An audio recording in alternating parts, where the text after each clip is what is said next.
अभी recently map माई India का जो इशू प्राइस है वो हमारा लिस्टिंग प्राइस के आसपास जो कंपनी का आया था उस पे कंपनी का करंट मार्केट शेयर आ चुका है। दैट इज कंपनी की जो 52 वीक हाई थी वो थी अराउंड 1900 रुपये की। और कंपनी का इस टाइम जो शेयर है वो अराउंड अपने आईपीओ के लिस्टिंग प्राइस पे आ चुका है। तो मैं इस कंपनी की थोड़ी सी डीप डाइव स्टडी करना शुरू हो चुका हूँ। कंपनी का जो बिजनेस मॉडल है उसके अंदर आप नोटिस करेंगे कि कंपनी का इंडिया के अंदर डायरेक्ट कंपटीशन के अंदर सिर्फ गूगल है। लेकिन अगर इस कंपनी के आप फाइनेंशियल्स को चेक करें और अच्छी तरह से कंपनी के बिजनेस को समझें तो आप नोटिस करेंगे कि गूगल एक बी टू सी बिजनेस में ऑपरेट करती है। लेकिन मैप माई इंडिया का जो कोर बिजनेस सेगमेंट है वो है हमारा बी टू बी सेगमेंट के अंदर। तो कंपनी की जो कस्टमर बेस है उसके अंदर मेजॉरिटी रेवेन्यू जो कंपनी को आता है वो उनके बी टू बी कस्टमर्स के साथ आता है। डैट इज कंपनी के जो कस्टमर्स हैं वो अराउंड 600 कस्टमर से ऊपर हैं। और कंपनी के जैसे automotive, OEMs, government companies, private companies, ये वाले इनके मेजर सेगमेंट्स में आते हैं कस्टमर्स के।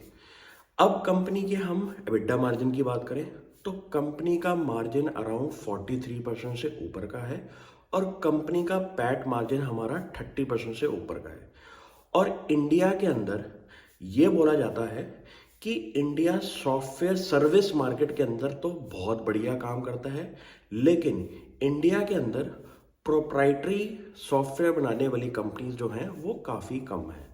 और आप ग्लोबली अगर चेक करेंगे जो कंपनी अपना प्रोप्राइटरी सॉफ्टवेयर बनाती है उसकी मार्केट के अंदर वैल्यूएशन जो है वो काफ़ी ज़्यादा पे ही रहती है।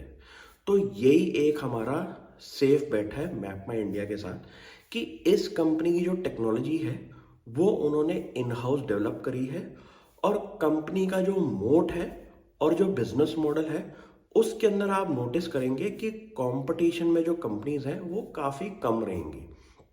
क्योंकि इंडिया जैसी ज्योग्राफी के अंदर जहाँ पे उनकी गवर्नमेंट का रिसेंटली ये दबदबाव रहा है कि उनको अपनी डोमेस्टिक कंपनीज के ऊपर फोकस करना है आत्मनिर्भर भारत के वजह से, तो उनका एक ही एजेंडा रहेगा कि जो भी हमारे कॉन्ट्रैक्ट्स हैं वो डोमेस्टिक ओरिएंटेड कंपनीज को ही मिले।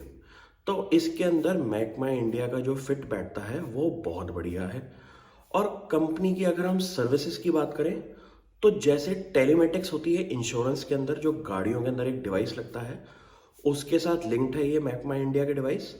Plus geo tagging of companies जो हैं वो भी ये कंपनी एक एज अ सर्विस प्रोवाइड करती है। प्लस डिजिटल इंडिया के अंदर जो भी आपका लैंड रिफॉर्म्स होंगे उसके अंदर भी कंपनी का हमारा एक बहुत बढ़िया सर्विस ऑफरिंग बन सकती है। तो जैसे जैसे इंडिया में आपकी कंपनीज अपनी एक्सपेंशन करेंगी, कंपनीज को लोकेशन की जियो टैगिंग करनी पड़ेगी, तो वो कंपनीज हमारे डायरेक्ट कस्टमर्स बनेंगे मैप माई इंडिया के। और कंपनी की अगर मैं ऐप डाउनलोड की बात करूं तो वो अराउंड 37 मिलियन ऐप डाउनलोड्स हो चुकी हैं अभी तक, जिसकी वजह से कंपनी का एक B2C सेगमेंट भी खुल सकता है। और गाड़ियों में जो भी आप अपना लोकेशन वाइज यूज़ करते हैं डिवाइस, उसकी भी लिंकिंग हमारी मैप माई इंडिया के साथ है। तो कंपनी का जो बिजनेस मॉडल है वो बहुत बढ़िया है। और कंपनी की वैल्यूएशन प्राइस जो आप इस टाइम आ चुका है उस पे आप एक नज़र बना के रख सकते हैं। क्योंकि जितनी भी हमारी टेक प्रोवाइडर्स होते हैं सॉफ्टवेयर के, उनकी वैल्यूएशन हमारी एक नॉर्मल सर्विस प्रोवाइडर से ज़्यादा ही रहती है। क्योंकि इनकी जो इन हाउस कैपेबिलिटीज़ हैं इन हाउस टीम की वजह से काफ़ी स्ट्रांग रहती हैं। और इनके साथ जो कस्टमर एक बार ही जुड़ जाए वो हमेशा रिटेन भी रहने की बात होती है। तो कंपनी की रिटेंशन रेशियो जो है अपने कस्टमर्स को लेके वो अराउंड 92% की है।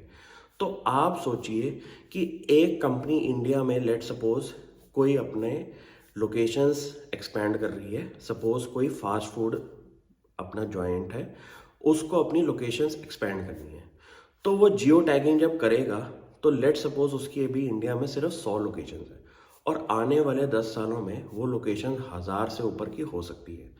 तो वो कंपनीज का जो बिजनेस है वो डायरेक्ट हमारा मैप माई इंडिया के साथ आएगा। तो आप भी ऐसी कंपनीज नोटिस करें जिनकी कोर टेक्नोलॉजी जो है वो इन हाउस उन्होंने डेवलप करी है, मार्केट के अंदर उनके कंपटीशन में कम कंपनीज हो और उनका एक डिजिटल इंडिया के साथ लिंकिंग हो, क्योंकि इस टाइम इंडिया के अंदर डिजिटल इंडिया के ऊपर बहुत ज़्यादा काम हो रहा है और जो कंपनीज इन चीज़ों का फ़ायदा उठा सकती हैं उनको आगे जाके भी ग्रोथ मिलेगी। Thank you.